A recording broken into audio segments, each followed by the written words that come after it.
Howdy y'all, and welcome back to Texas Marks the Spot, where we explore the mysteries, legends, and generational stories of lost treasure that helped shape the history of the Lone Star State.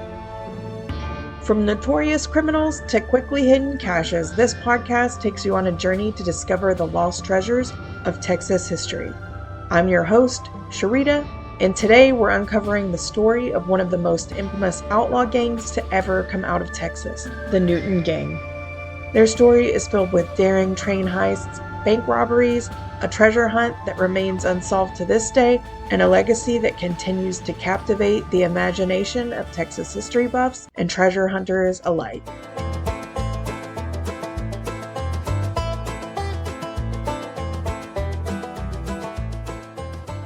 In the early 1900s, a notorious gang of outlaws roamed the U.S., robbing banks, trains, and anything they could get their hands on. Known for their stealth and audacity, the Newton Gang was one of the most successful criminal groups of their time. But what set them apart wasn't just the size of their heists, it was their claim. We never killed anybody, and we never wanted to. All we wanted was the money. Robbing banks and trains was our way of getting it. Those words, spoken by Willis Newton in 1976, would go on to define their legacy, one shaped by a deadly combination of theft, violence avoided, and a treasure lost to time.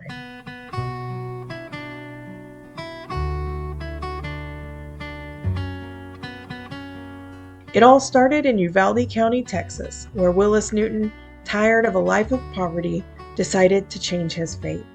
By 1914, he had already made a name for himself as a thief, breaking into stores with his brothers and starting a criminal legacy that would span over a decade.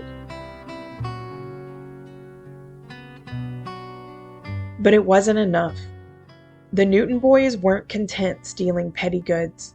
They aimed higher.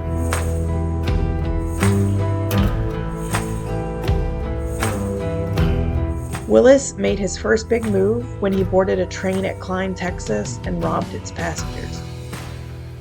After that, there was no turning back. The thrill of the heist was in their blood, and it wasn't long before Willis found himself targeting more than just local stores. He expanded his reach, and robbing trains became his specialty.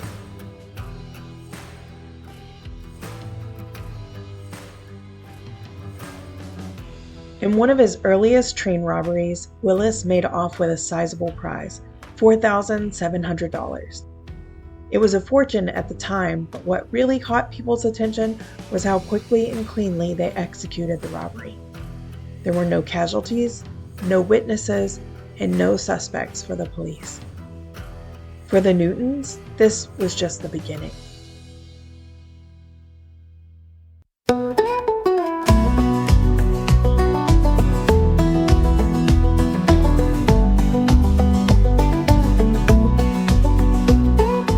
By 1919, 4 of the 5 Newton brothers, Willis, Willie, also known as Doc, Jess, and Joe, had all served time in different prisons.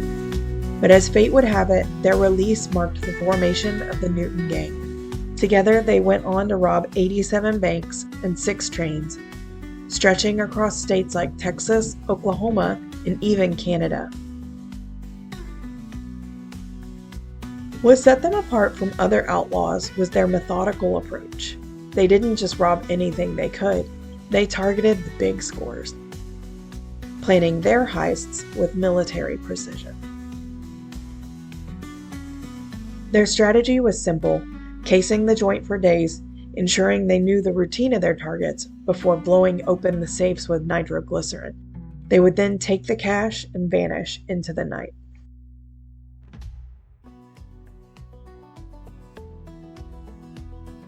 They didn't just rob banks in the dead of night, though. Sometimes they would pull off a heist in broad daylight, surprising everyone with their politeness.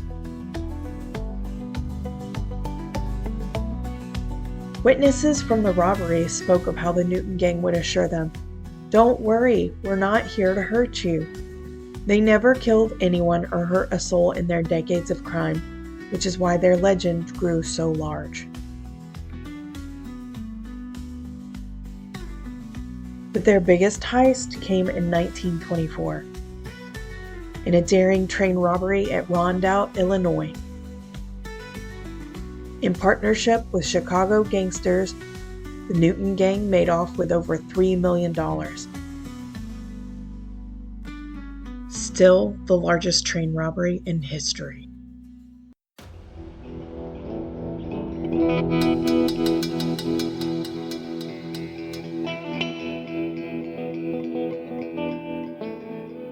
The heist was meticulously planned. The gang boarded a mail train in Chicago, and with the help of a postal inspector named William J. Fahey, they forced the train to stop at Rondout. They demanded that the train's valuable mail sacks containing $3 million in cash and securities be thrown from the train. But things didn't go as smoothly as planned. The gang used tear gas and fired shots, causing chaos. Amidst this confusion, Doc Newton was shot in the leg. Despite his injury, the Newtons weren't finished yet. They loaded their wounded brother into a getaway car and fled the scene, but not without drawing the attention of a witness who overheard one of them call the injured man Willie. It was this small slip that would lead to their downfall.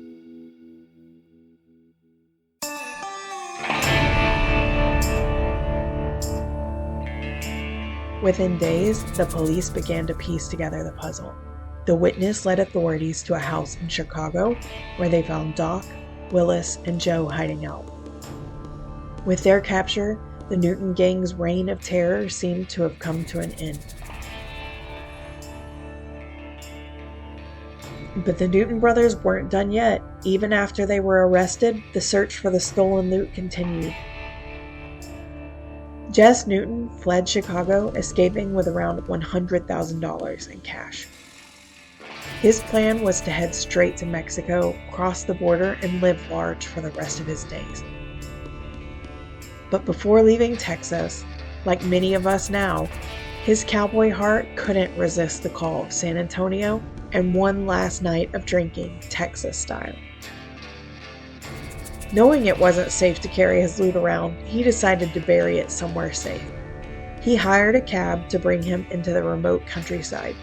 He picked a hill and buried his fortune, placing a large rock on top to mark the spot. He and his cabbie returned to the city and had a wild night of drinking. Upon waking up, Jess returned to the remote area and searched for hours, but couldn't find his stash. In a moment of clarity, he went back to town and found the cab driver, but luck just wasn't in his favor. The cab driver had also been drinking and couldn't remember the exact location either.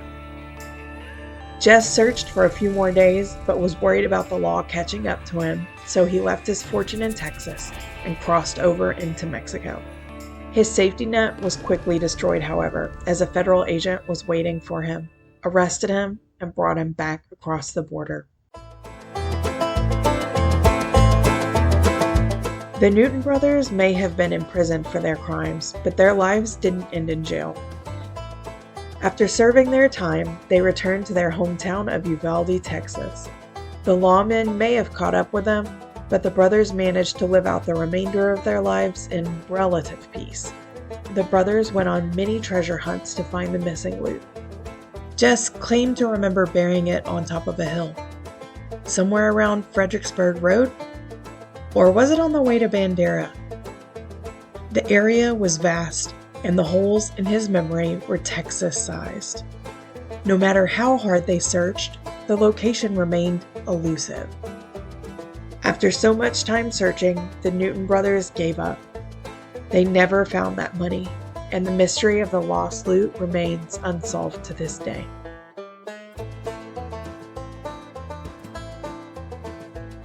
Forfeiting their adventure days, Joe Newton ran a cafe along with several other small businesses in Uvalde and lived until February of 1989, while Jess turned to a quieter life as a cowboy and passed in March of 1960. But old habits die hard. In 1968, nearly 50 years after his criminal career had begun, Doc Newton tried to rob a bank in Rowena, Texas. but his advanced age led to a botched attempt. Fortunately for him, he was released. Doc passed away in 1974 at the age of 83. Willis, too, was implicated in a bank robbery in 1973 in Brackettville, Texas, but there wasn't enough evidence to charge him. He lived until August of 1979.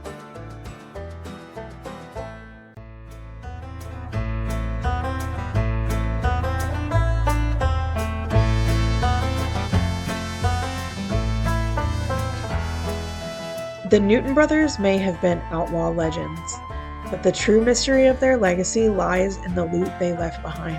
The missing fortune, the money they worked so hard to steal, remains hidden in the hills of Texas, forgotten by all but the men who took it.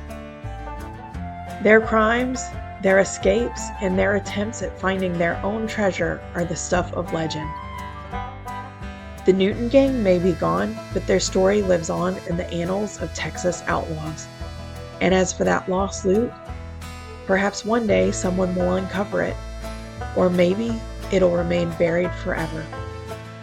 Join us next time as we dive deeper into the world of Texas outlaws and the treasure they left behind.